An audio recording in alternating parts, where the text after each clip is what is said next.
Gracias por continuar en sintonía de Canal 12. Este viernes aprovechamos para saludar a quienes le dan seguimiento a nuestra transmisión en Facebook y también a quienes nos acompañan a través del canal 181 del sistema Sky. Vamos a poner primero en contexto algunos de los temas que vamos a tratar en la entrevista de esta mañana. Ante la grave crisis fiscal que enfrenta el país, el gobierno está anunciando planes de austeridad que comprenden medidas de ahorro en todas sus carteras de Estado. Se ha comenzado además a analizar que el presupuesto no sufra alteraciones y que en 2017 sea similar al de 2016. La pregunta que surge es cómo puede impactar esto el trabajo que desarrolla el Ministerio de Obras Públicas, que tiene en marcha proyectos como el túnel del Redondelma a Ferrer, un paso a desnivel más en la zona de la carretera al aeropuerto. Si bien estas obras ya están presupuestadas, hay otras complementarias que se esperan tengan impacto mejorando el tráfico. Pero eso no es todo. Obras Públicas actúa en situaciones emergentes, como planes de mitigación de riesgos generados por cárcavas y hundimientos como el que se registró en el Boulevard Tutunichapa. Obras Públicas ha dicho en diversas ocasiones que contar con una red vial en buenas condiciones y proyectos que traigan fluidez al tráfico vehicular pasa por hacer inversiones. El Salvador adolece hoy de problemas de atascamiento generados por un creciente parque vehicular y con una infraestructura vial que fue creada pensando en un número de automotores mucho menor al que hoy el país tiene. Las mismas autoridades estiman que el parque vehicular crece a un ritmo de 150.000 unidades por año. A los vehículos particulares se suman el transporte colectivo y miles de vehículos de alquiler. En el caso de buses y microbuses que reciben subsidio del Estado, se está pensando en reducirlo considerando que el costo de los derivados del petróleo se ha estabilizado. Este viernes conoceremos el futuro de los proyectos y qué medidas implementará Obras Públicas. Todo esto en la entrevista de Hechos AM. Y en este espacio precisamente vamos a conversar con el señor ministro de Obras Públicas, Gerson Martínez, a quien le damos la más cordial bienvenida, como siempre, aquí a Canal 12. Ministro, un gusto saludarlo. Buenos días, Manuel. Un saludo para toda la teleaudiencia de Canal 12. Bien, ministro, usted me decía que quería que le dieran unos segunditos para saludar. Sí, por supuesto. Yo quiero saludar en primer lugar al pueblo salvadoreño por esa gran victoria, esa descalabrante victoria que ha obtenido la Policía Nacional Civil sobre el poder de las pandillas. El golpe de ayer es uno más, es parte de la secuencia de victorias que la policía se está anotando, del trabajo de alto profesionalismo que la policía está realizando, con misiones muy claras: golpear las cabezas del crimen, golpear sus capitales y golpear sus armas. Yo me siento absolutamente satisfecho por la conducción profesional de la Policía Nacional Civil y creo que no es gratuita la creciente confianza que está ganando la policía de parte de la ciudadanía. Y quiero saludar a toda la corporación, a los trabajadores administrativos, pero sobre todo a las fuerzas de operaciones, a los agentes, a esa fuerza de reacción rápida que ha desarrollado la Policía Nacional Civil, a los hombres que trabajan en la inteligencia policial y por supuesto al director general de la Policía Nacional Civil y al ministro de Seguridad, el ministro Landaverde. Y por supuesto quisiera que me permitiera saludar en su muy próximo día a los profesionales y a las profesionales de la prensa. Bien, ministro, gracias por su saludo. Hablemos sobre obras públicas y sobre los proyectos. Como anunciábamos, el gobierno está diciendo que hay que poner medidas de austeridad en marcha. Incluso se habla de que el presupuesto 2017 no va a distar mucho del presentado y ejecutado en este 2016. La pregunta es, ¿cómo puede afectar, por ejemplo, esto el trabajo de un ministerio que necesita hacer muchas inversiones, el Ministerio de Obras Públicas? Bueno, la política de austeridad a nosotros no nos afecta, porque hemos tenido y estamos desarrollando una política de austeridad. Lo que sucede es que en el país y en el mundo hay dos visiones de política de austeridad. Mi visión es la política de cero despilfarro, no hacer ningún tipo de gastos dispendiosos, reducir los gastos a la inversión, a lo absolutamente indispensable, trabajar bajo el principio de hacer más con lo mismo y frecuentemente hacer más con menos. Para mí eso es austeridad, trabajar con el mínimo, hacer un esfuerzo por multiplicar los panes y los peces, porque son dineros públicos. Nosotros trabajamos con el presupuesto de operaciones, es un presupuesto exiguo, fuera de los créditos de los que ya voy a hablar. Pero nosotros multiplicamos los panes y los peces uniendo esfuerzos con los gobiernos municipales, con las comunidades e inclusive con el sector privado. Hay que unir al país. Pero también hay otra forma fundamental para multiplicar los panes y los peces. Es administrando honradamente y con transparencia los dineros de la gente. Es así de simple. Pero hay otra visión, otro enfoque en el mundo. Para algunos, por ejemplo, para Arena, austeridad es recortar el gasto social, castigar el gasto social, despedir trabajadores. Para nosotros no. La plantilla del Ministerio de Obras Públicas sigue siendo básicamente la misma. En el pasado eran de aproximadamente unos 9.000 trabajadores. Con la fiebre de la privatización despidieron como 7.000 trabajadores. Y la planta de operación propiamente dicha quedó como a unos 1.300. La plantilla del MOP básicamente se mantiene. Hoy nosotros estamos haciendo con los mismos recursos, contratando, por ejemplo, los gestores de tráfico, que son absolutamente indispensables para la vida diaria de la gente, para la vida económica, que es un proyecto experimental, pero que nosotros esperamos que se pueda institucionalizar, porque la policía de tránsito no puede crecer ilimitadamente.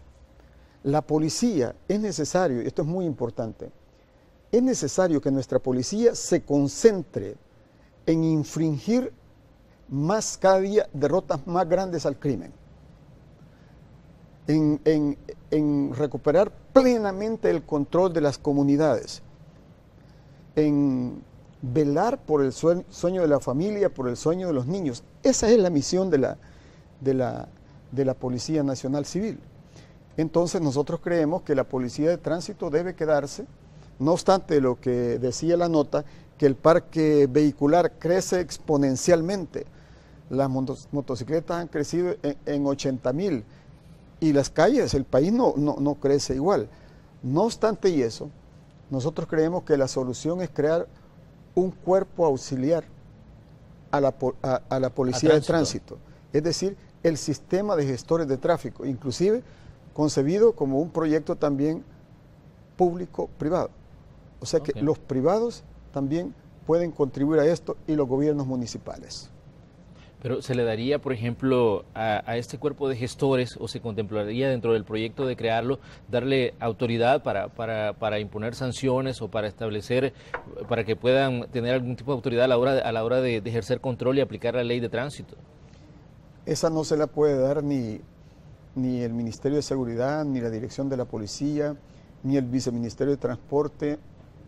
No pueden dar esas facultades, porque esas facultades, la Constitución establece que hay un solo cuerpo de seguridad.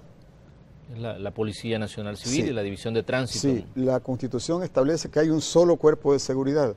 Sí, pero ese cuerpo de seguridad en su división de tránsito específica puede contar con un cuerpo de gestores de tráfico. Una parte de ese cuerpo de gestores de tráfico pueden ser secciones de los CAM. Gran parte de la red nacional es red municipal. Entonces las municipalidades deberían de gestionar, como es en todas partes del mundo, deberían de gestionar el tráfico en la red municipal, en una primera etapa, en la red municipal. Y entonces que la Policía Nacional Civil se quede gestionando el tráfico en lo que es las carreteras nacionales, Parque Carretero Nacional. Y que ese CAM, que tiene otras facultades, forme secciones especializadas que pasen por la academia de la policía, con academia, y que sean dirigidas funcionalmente por la policía, aunque estén adscritas a la municipalidad, pero la ley tiene que darles la calidad de auxiliares de policía. Así es en varios países del mundo, en ciudades de Estados Unidos, así es en varios lugares. La policía cuenta con los auxiliares de policía. Esa es una solución. Y el Viceministerio de Transporte puede contratar gestores de tráfico, pero la condición es que tienen que ser certificados. O sea, ya pasó el tiempo de los banderilleros, donde te ponían a cualquier trabajador, mira, agarrar el banderilla y provocaba grandes caos. No, los gestores de tráfico son muchachos y muchachas profesionalizados. Por supuesto que ellos están adquiriendo experiencia. Es decir, esto es nuevo. Así que nosotros agradecemos toda la comprensión de la ciudadanía. Yo he visto a esos muchachos gestionando el tráfico bajo el sol y bajo la lluvia. Así que solicitar, atender las indicaciones de los gestores de tráfico.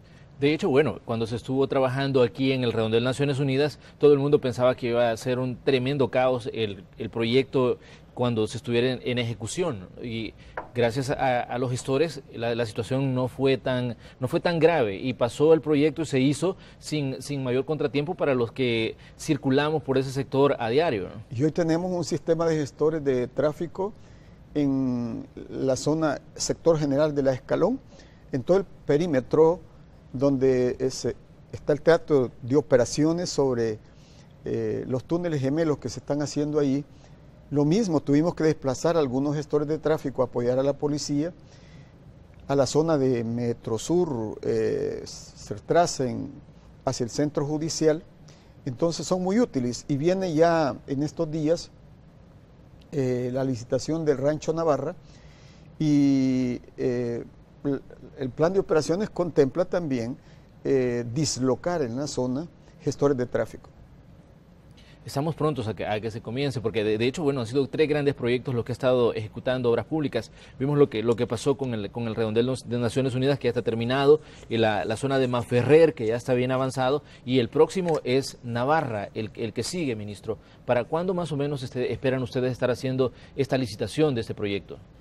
El mes de agosto es el mes que, según el calendario que tenemos, debe iniciarse la licitación del Rancho Navarra. Nosotros habíamos informado que no se trata solo de ir a ampliar una calle. Hay que pensar que en lo inmediato hay terrenos privados que son propiedad privada y eso hay que resolverlo.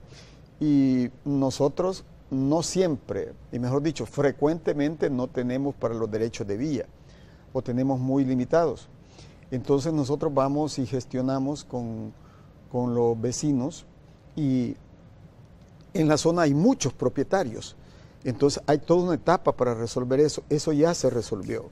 Hay una comunidad allí que completa la vamos a reubicar, pero con un método enteramente democrático, con acuerdo de la comunidad y por supuesto había que resolver lo del inmueble, a dónde lo íbamos a localizar. Eso ya está resuelto también, Manuel. Entonces, estamos básicamente listos, se está afinando las bases de licitación y yo espero que antes que termine el mes de agosto nosotros estaríamos licitando esa obra importante y lo vamos a hacer a través de Fovial. A través de Fovial nosotros nos tardamos unos 60 días más o menos en los procesos licitatorios. Ministro, son 3 proyectos, como mencionábamos, los que han estado en ejecución. Ya vimos que Naciones Unidas pues, ya está funcionando y en la zona de Manferrer está en ejecución todavía. De hecho, tenemos a uno de nuestros equipos en ese sector para conocer cuál es el panorama en este día viernes. Azucena Sandoval, un gusto saludarte. Tal vez si nos cuentas cuál es el panorama, qué estás viendo ahí en la zona del Manferrer, cómo están esos trabajos, porque tenemos con nosotros acá al ministro de Obras Públicas para comentar lo que tú nos digas.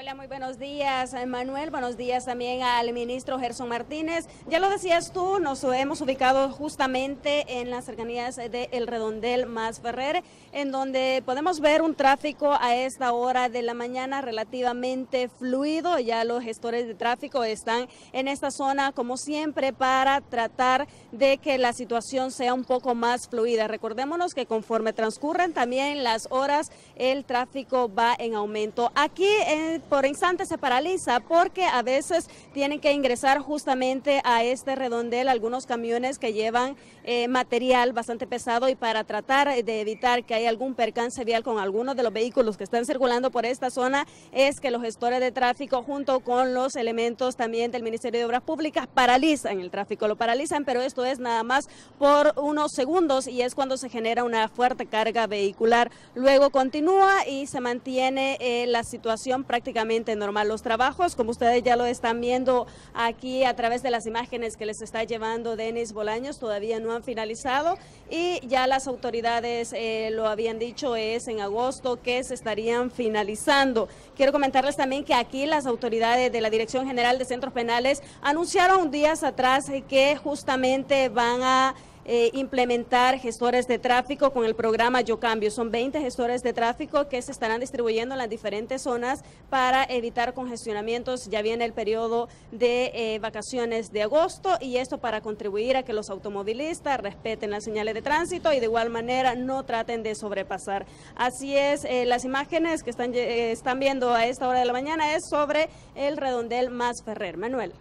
Gracias, Azucena, por tu reporte. Vamos a mantener ahí la señal de nuestros equipos porque vamos a comentar con el ministro. Si usted observa, Manuel, nosotros ya ampliamos la calzada al lado derecho y al lado izquierdo, al lado norte y al lado sur. Hemos hecho 4 derivadores. O sea, que se ha ampliado, o sea que hemos ganado espacio para la ciudadanía. Todo eso naturalmente tuvo que resolverse con los vecinos. Y está circulando casi como circuló toda la vida. Lo único que hay un teatro de operaciones. Y ahí ella tiene razón en el sentido de que hay momentos en que tiene que detenerse puntualmente el tráfico, porque ahí se mueve maquinaria pesada, se mueve equipo pesado, se mueven trabajadores, ahí va saliendo un equipo pesado.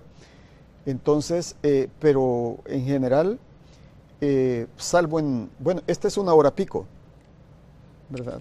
Pero está fluyendo. De hecho, ya estamos a 3 minutos para las 7 de la mañana. Esta es una señal que tenemos en vivo ahí en la zona del Redondel Masferrer, donde se están haciendo esos trabajos. Ministro, Azucena mencionaba agosto, decía que es la fecha límite para que ustedes entreguen. Nosotros habíamos planteado, bueno, la hora es mucho más amplia que todo esto, pero la estructura central, además de los 4 derivadores que se han ampliado, se han hecho, la estructura central son los túneles gemelos. Eso tiene ya está concluyendo, está en 98, 99%.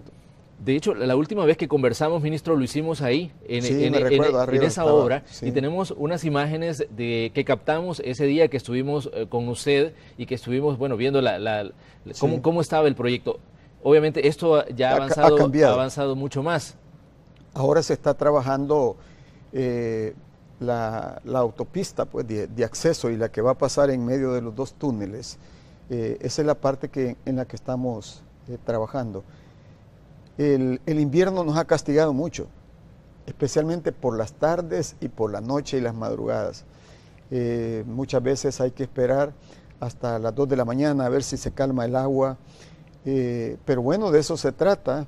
El plan de obra se hizo teniendo en cuenta que podía haber un invierno difícil. Pero aún así, hoy por hoy, la dirección del Fovial me dice que se mantiene la meta de la última semana de agosto para entregar la obra central, que son los 2 túneles. Y por supuesto vamos a seguir trabajando en la zona en obras complementarias para el blindaje de la infraestructura y para cumplir las normas de accesibilidad universal, es decir, para que por la zona puedan circular personas adultas mayores que tienen problemas para ver, o sea, personas ciegas, etcétera. Ministro, obviamente estas obras ya estaban presupuestadas para desarrollarse, pero ¿qué pasa con aquellos proyectos que ustedes tenían? Sabemos que hay visión de hacer 2 pasos a desnivel más, pero ¿qué pasa con esas obras a raíz de la situación que se está hablando de controlar el endeudamiento, a raíz de los problemas fiscales que está teniendo el gobierno?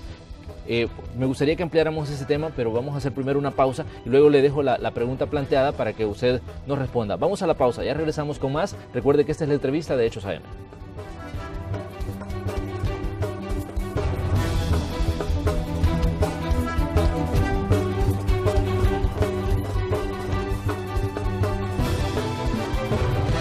Gracias por continuar con nosotros. Esta mañana estamos conversando con el ministro de Obras Públicas, Gerson Martínez, y estamos hablando sobre la situación presupuestaria del gobierno y de los proyectos que podrían verse interrumpidos a raíz de los problemas de fondos que tiene en este momento el Ejecutivo. Señor ministro, yo le dejaba planteado una pregunta respecto a qué va a pasar, por ejemplo, con esos proyectos que ustedes tienen por ahora a nivel de planos y que pensaban ejecutar, por ejemplo, en 2017. Bueno, le voy a contar. En general, hasta hace un año, el Ministerio de Obras Públicas en la Asamblea Legislativa no fue bloqueado. Lo que había era una Arena, por ejemplo, lo que hacía era retardar la aprobación de los proyectos. Como por ejemplo, nosotros conseguimos financiamiento para terminar la calle al Puerto de la Libertad, para hacer un bypass en el Puerto de la Libertad, para hacer el puente Manuel José Arce que une Guatemala con El Salvador, para hacer el puente Anguiatú que une también a Guatemala con El Salvador, donde pasa gran parte de la carga en contenedores. Se atrasó casi un año y uno no se explica cuando eso traía más de 54 millones de donación para generar empleo en el país. Yo honradamente quiero decirle, no entiendo a esa parte de Arena, porque es una parte, en la cabeza de Arena, en la dirigencia de Arena, no comprendo cómo pueden retardar una donación que no trae ninguna condicionalidad. ¿Quién te regala hoy 54 millones de dólares?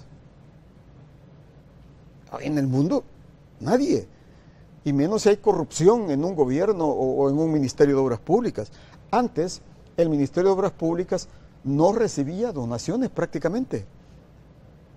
Nosotros, quiero decirle, tuvimos que crear incluso una pequeña dirección de cooperación por los ofrecimientos que habían. Nosotros la primera donación grande que recibimos fue de 150 millones de yens de la cooperación japonesa, pero en equipo, en maquinaria, porque la cooperación japonesa, que siempre nos ha acompañado, vio en qué condiciones estábamos nosotros, porque antes que yo llegara, los gobiernos de Arena sacaron del Ministerio de Obras Públicas 667 máquinas. Dijeron que las mandaban a ISDEM para los gobiernos municipales. ¿Dónde están esas máquinas? ¿Qué hicieron? Declararon que esas máquinas eran chatarra y las vendieron por 2 millones de dólares, y yo hasta ahora no sé qué se hicieron esos 2 millones de dólares. Y nos pegó el IDA, que en 2 horas destruyó 44 puentes, averió 61, y después vino la cuenta de los huracanes Ágata, Alex, Matthew, Nicole y la tormenta tropical 12E, que castigó a las comunidades. Y nosotros necesitábamos equipos. Afortunadamente recibimos esa donación de la cooperación japonesa. Pero con la cooperación del Fondo Yucatán, nosotros vamos a construir eso. Eso fue aprobado. ¿Dónde es que tenemos el problema ahora? Que a lo largo de un año, yo fui citado 5 veces a la Asamblea Legislativa. Las 5 veces se les dio toda la información. Dirigentes de Arena visitaron mi despacho.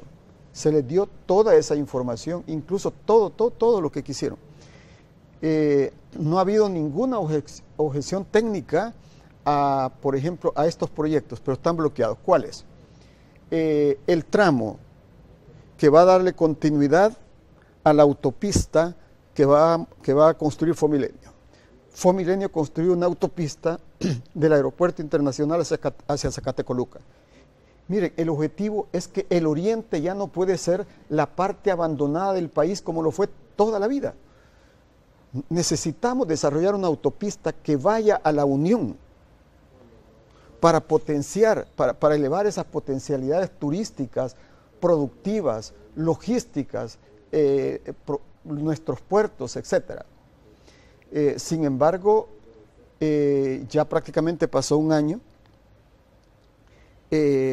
dieron varias prórrogas en el banco y eso se vencía hace casi un mes.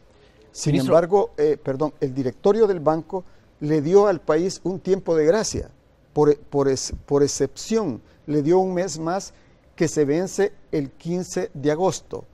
Si el 15 de agosto la Asamblea Legislativa no logra superar el bloqueo de Arena, entonces esa inversión de 115 millones, que es para construir también una autopista que va desde cerca del puerto de la Unión hasta Santa Rosa de Lima, y las cláusulas del contrato es para generar empleo en muchachas y muchachas en zonas pobres de la Unión, de Usulután y del Departamento de La Paz. Si no se logra superar ese bloqueo al desarrollo del país que está ejerciendo Arena, el país va a perder esos recursos. Y entonces va a tener que esperar el país varios años para gestionar otra vez un financiamiento. Yo no entiendo qué sentido tiene bloquear eso y bloquear donaciones, porque también se tiene bloqueada una donación de la Unión Europea, concretamente del Reino de España.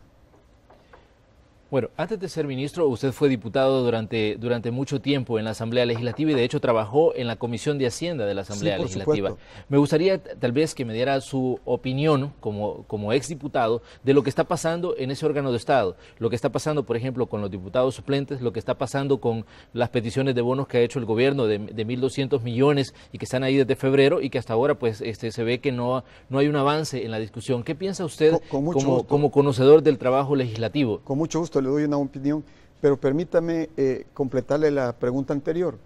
Hay otro financiamiento de 30 millones ofrecido por la Unión Europea y el Reino de España. Es un nuevo programa para América Latina y decidieron hacer aquí en El Salvador el proyecto piloto, el proyecto estrella. 30 millones para El Salvador, donde más del 30%, casi el 32% es donación completa para el país, para construir caminos rurales principalmente, generar empleo en muchachas y muchachos en riesgo de violencia, en condiciones de pobreza, en mujeres en condiciones de pobreza, en cerca de 6 departamentos del país. Inclusive, quiero decir, ahí viene el dinero, es importante para los habitantes de Chalchuapa y para todo el país. Nosotros construimos casi la mitad de un corredor binacional de El Salvador con Guatemala y gestionamos ante la Unión Europea y España esto. Esto es parte de la donación. Faltan 8 kilómetros y allí viene la donación. Tiene ya casi un año Arena de tener bloqueado, de tener vetado ese proyecto. Yo no sé qué sentido patriótico tiene bloquear un proyecto de una carretera binacional que le va a dar mucha potencialidad a la industria nacional, al comercio, a las microempresas, que va a generar empleo en la zona de Santa Ana. Yo no entiendo por qué, y yo creo que hay que decírselo al país y hay que decírselo a las comunidades. Este proyecto, sin embargo, a diferencia del proyecto del BID que se vence el 15 de agosto, que es la autopista hasta Usulután, el proyecto de la ruta del Coco, Chalchuapa, Ciudad Jerez, este vence en el mes de octubre. Pero el punto es, ¿por qué dejar las inversiones de un país hasta el final? Entonces, la idea que da que aquí el objetivo no es la oposición, el objetivo es bloquear al país, bloquear el desarrollo, bloquear el empleo, bloquear las oportunidades para el oriente del país. Nosotros vamos a dar la lucha. El oriente no puede seguir siendo la zona olvidada del país. Morazán, Usulután, San Miguel y La Unión son parte vital del Salvador. Pero bueno, me preguntaba sobre lo que está pasando en la Asamblea Legislativa. Y le preguntaba, por ejemplo, sobre el tema, bueno, hay una cantidad de temas de lo que está pasando en la Asamblea. La discusión pendiente de los 1.200 millones de dólares que ha solicitado el gobierno a raíz de que la Sala de lo Constitucional declaró inconstitucionales los 900 aprobados en 2015. Y también le preguntaba sobre lo que está pasando con la discusión de los diputados suplentes, porque parece que todo se está enfocando en este punto. Mire, y se está dejando de lado otros temas que están pendientes. Sí, lo que preocupa es cuando Arena hace constantemente bloqueo hasta de donaciones de la seguridad pública, de educación, pero realmente preocupa cuando uno observa estas decisiones que prácticamente, para todo efecto práctico, bloquearon ese financiamiento de gobierno. Y ahí no hubo justicia express, o sea, se tomaron casi un año para decir no. Y con relación a los diputados suplentes, bueno, y muchas veces la Corte aduce las consecuencias, ¿verdad? El impacto, el marco, y esto sí tiene un grave impacto negativo en la vida de la gente. No puede ser. La Constitución establece para mí la Constitución dos principios, no uno, en la relación entre los órganos. La Constitución establece el principio de la separación e independencia de poderes, que es importante. Qué bueno que los poderes sean independientes, pero independientemente de cualquier poder, independiente de ellos e independiente de los poderes fácticos. Ese es el concepto de independencia. Pero la Constitución salvadoreña tiene la sabiduría de plantear, establecer otro principio. Dice la Constitución, la cooperación interórganos. Eso es indispensable. Entonces yo honradamente no siento que la Corte haya contribuido a la cooperación interórganos. Más bien lo que hay es una crispación. Y en relación a los diputados suplentes, eso ya la Corte dijo que no, pero aunque no es mi tema normalmente, yo quisiera plantear una perspectiva que sí me preocupa. La Constitución dice la Constitución que el sistema es republicano, democrático y representativo, y que su piedra angular es el principio de soberanía popular, que la soberanía reside en el pueblo, no reside en los órganos de Estado, reside en el pueblo. Pero cuando se habla de que el sistema es representativo, se está refiriendo a lo siguiente. Los gobiernos municipales, un gobierno es electo por mayorías, pero en la Asamblea Legislativa está representada la voluntad completa del soberano, no solo de la mayoría. Y se presume que en la Asamblea está representada la voluntad de la generalidad.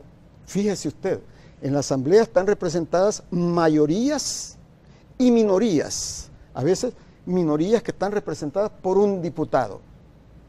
Eso lo tutela la Constitución y está en las normas pétreas que no pueden ser modificados. La Constitución establece el principio de pluralidad, de representación proporcional, pero ¿qué pasa con un grupo de salvadoreños? Póngale usted, la Constitución, vamos a ver, protege los derechos de la mayoría, pero también de las minorías. Esa es la democracia. ¿Qué sucede con 100.000 ciudadanos que votaron por un diputado? Hoy en día, ¿qué sucede? Si ese diputado que representa a esa minoría falta hoy, ¿qué sucede? Se altera fácticamente el principio de proporcionalidad y de representatividad. No solo eso, puede ser un grupo parlamentario de 10. Si por casualidad le faltan 2 diputados ahora,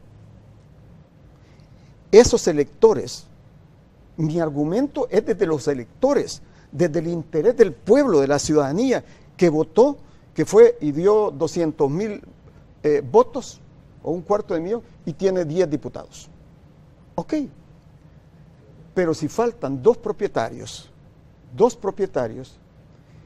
entonces el poder que tenían esos electores para incidir en el Congreso, para el proceso de formación de las decisiones, es alterado por esta decisión. Y debo decirle, y eso a mi juicio viola el principio de representatividad, viola el principio de soberanía, viola el principio de representatividad, viola el principio de pluralidad, viola el principio de proporcionalidad. En el artículo 131, ordinal cuarto, la Constitución establece que a los diputados suplentes hay que llamarlos en caso de fallecimiento, en caso de que falte o de imposibilidad de que pueda concurrir pero incluso dice, para cosas extraordinarias, en caso de nulidad de elecciones, se llama a los diputados suplentes. Todo eso ahora no cuenta. Los 900 millones no valen porque votó un diputado suplente. Pero por la Sala de lo Constitucional votaron 13 diputados suplentes. Y la decisión que ellos tomaron es llamando a un diputado suplente. Yo no sé si eso estuvo debidamente motivado, porque esto altera, para mí en este momento se ha alterado las normas pétreas. Eso está tutelado por el artículo 248 de la Constitución. Se ha alterado las normas pétreas de manera fáctica y por una declaratoria de la Sala. A mí me parece eso extremadamente grave, sinceramente. Bueno, ministro, hablemos de las consecuencias que puede tener toda esta situación que está enfrentando la Asamblea Legislativa. Ya decíamos que algunos proyectos que usted va a ejecutar o que su cartera de Estado tiene previsto ejecutar se pueden quedar en el papel y nunca llegar a desarrollarse debido a los problemas que se está teniendo de fondos. Pero bueno, mire, vayamos a siempre, igual que en este tema que abordábamos anterior, y el tema de los bloqueos al desarrollo del país, de los bloqueos al progreso, de los bloqueos al empleo, yo siempre creo que no maldigas la oscuridad, porque la realidad tiene un lado oscuro y un lado claro. El lado oscuro de la realidad todos los días te está bombardeando. Tú miras a la policía obteniendo victoria tras victoria tras victoria, pero el lado oscuro de la realidad todos los días te bombardea y te dice, todo está malo, todo está malo, todo está malo, y después llega y te pregunta, ¿verdad que todo está malo? Ese es el lado oscuro de la realidad. Pero yo pienso que no maldiga la oscuridad, enciende una luz. Y para el caso de la crispación política, interórganos y todo eso, el presidente ha tenido una actitud muy sabia. El país necesita unidad de país para las soluciones que requiere el desarrollo, los programas sociales, la derrota de la delincuencia. Hay que unir al país. No es posible que si se necesita fondos para apoyar a la policía y seguir derrotando el crimen, entonces vengan y te digan, no, metamos esto en un negociado. No, por favor, si aquí todo es parte de un negociado, entonces esto no tendría futuro. Pero la solución es lo que plantea el presidente de la República, que es el llamado al diálogo, a la reconciliación, a la unidad nacional, pero unidad nacional no solo para resolver el problema de la crispación política, sino unidad nacional para resolver los grandes desafíos que tiene el país, de la educación, del empleo, de la seguridad pública, del desarrollo de la infraestructura. Eso para mí es la solución. En el caso de la amnistía, por cierto, quiero decirle, siempre he creído, hay un tema de principio en esto, de una doctrina universalmente reconocida, y es que Si un ciudadano de a pie transgrede las leyes del Estado, es al Estado al que le corresponde el poder de hacer justicia, de castigar o indultar o perdonar. Pero cuando son personeros del Estado los que cometieron o cometieron graves violaciones a los derechos y a la vida de los ciudadanos, no es al Estado, es decir, no es al verdugo al que le corresponde autoamnistiarse. Yo estoy por el perdón, totalmente por el perdón, pero ese derecho corresponde a las víctimas. Corresponde a las víctimas el derecho. Entonces hay que trabajar justamente para la reconciliación, para la restauración, para la compensación y para la unidad de país. Alguien decía por ahí una frase muy sabia: no arruines el presente de las nuevas generaciones con un pasado que ya no tiene futuro. Porque en el pasado tenemos cosas gloriosas, virtudes de las que podemos aprender, pero hay un pasado que ya no tiene futuro. No arruines el mañana de tus niños, de la sociedad, ni arruines el presente revolviendo un pasado que no tiene futuro. Si bien es importante la verdad para que haya reconciliación, y la unidad nacional que se requiere es precisamente para resolver los grandes problemas del país: el empleo, la educación, la salud, la inversión pública, convertir a El Salvador en una nación fuerte, respetable, educada, competitiva, productiva, democrática y en paz. Bueno, obviamente son una cantidad de temas que están inmersos, y ya lo mencionaba usted, que existe, bueno, todo está relacionado, todas estas situaciones que se han dado en estas últimas semanas y que han venido, bueno, a poner en perspectiva y en debate situaciones como las que usted ya decía, lo de la ley de amnistía, por ejemplo. El presidente también mencionaba que era necesario fortalecer e implementar una ley de reconciliación. ¿Usted estaría de acuerdo con esto, que este proyecto que anunció el presidente durante el debate que se generó luego de la resolución de la sala que declaró fuera del entramado legal del país a la ley de amnistía? Mire, tú en tu vida debes de mirar la realidad como una película que se va desarrollando a futuro. Era claro que después de haber vivido regímenes autoritarios casi desde la colonia hasta los acuerdos de paz, era muy claro que no ibas a pasar de la noche a la mañana a una democracia consolidada. Era claro que se iniciaba una transición, y la transición democrática no ha tocado fondo. Entonces, por eso es que cuando entramos, nosotros encontramos ahí una quebrada que se llama La Asuncita. Aquí por el bulevar, lo que estaba abandonado, que se llamaba ex Boulevard Diego de Holguín, encontramos una quebrada que se llama La Asuncita. Y los hidrólogos y los ingenieros hidráulicos me dijeron: mire, aquí hay un espacio, se puede rellenar, se puede terracear. Y yo dije, ¿y se puede hacer ahí un parquecito, un lugar para la convivencia ciudadana? Sí.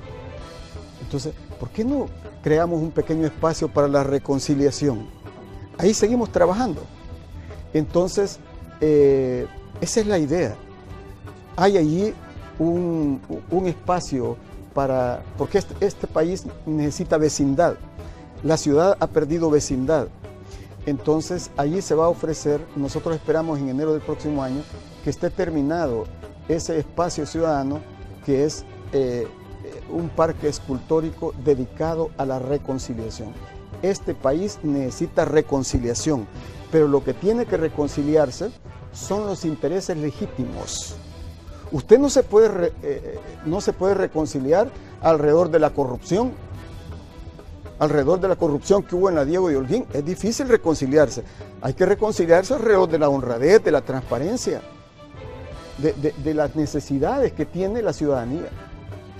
Bueno, vamos a hacer una nueva pausa comercial. Tenemos los resultados de la participación de las personas que nos siguen a través de Facebook, porque formulamos una interrogante a través de esta red social. Vamos a conocer algunos comentarios que nos han dejado las personas que han visitado nuestro sitio en Facebook. También vamos a conocer las conclusiones de la entrevista de hoy con el ministro de Obras Públicas. Ya regresamos.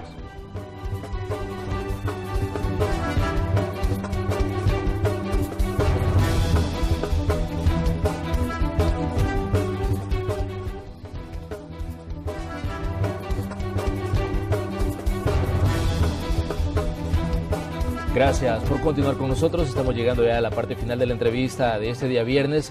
Vamos a repetir la pregunta que teníamos a través de nuestra red social Facebook.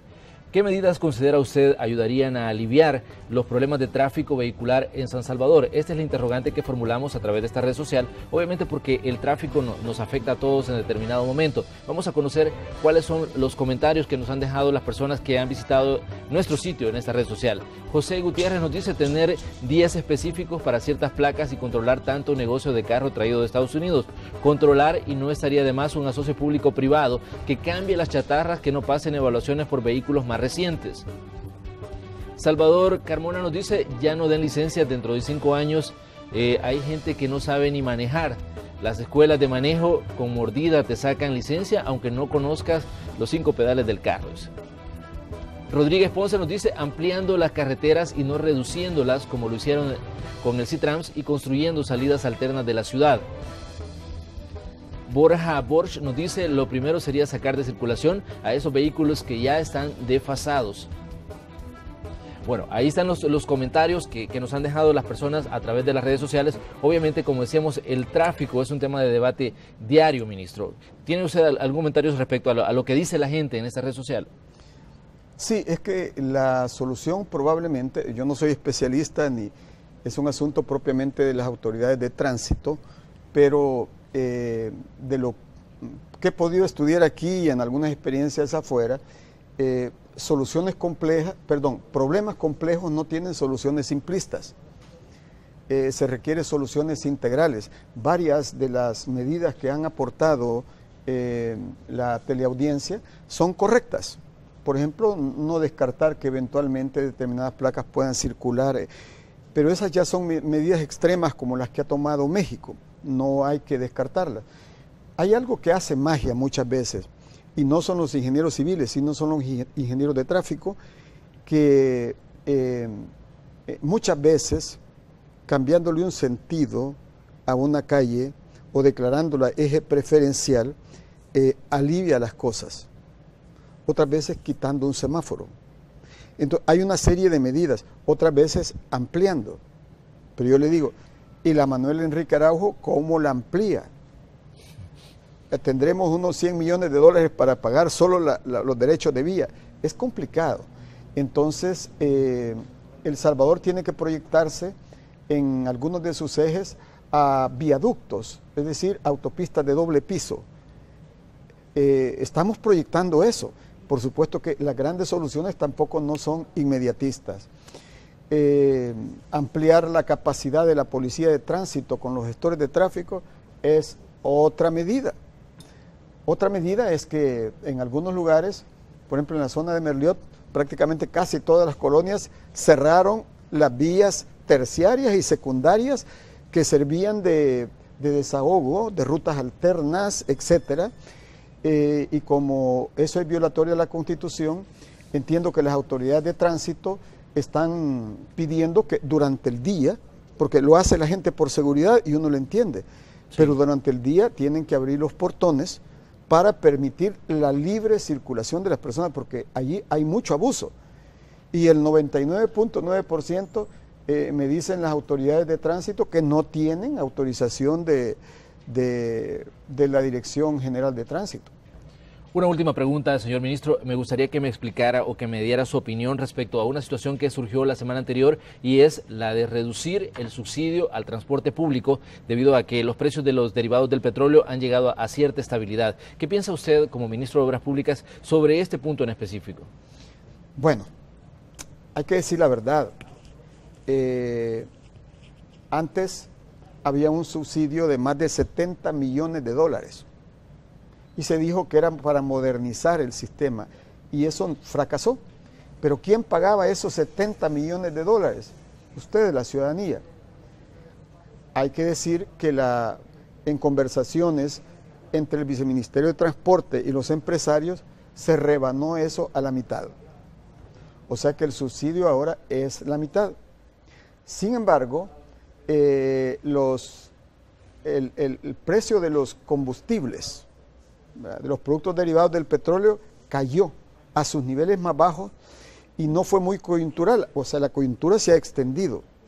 En esas circunstancias, mientras se mantenga en sus niveles más bajos el precio del petróleo, no habría que descartar la posibilidad de hacer una nueva reducción en conversación con los transportistas, porque al final lo que se busca subsidiar no es al transportista, sino la estabilidad de las tarifas, es decir, que no se castigue el bolsillo de los ciudadanos. Entonces tiene que hacer números, ¿verdad? Porque usted tampoco va a quebrar a los transportistas. Es decir, pero el subsidio tiene que ser justo lo que sirva para darle estabilidad a las tarifas que pagan los ciudadanos.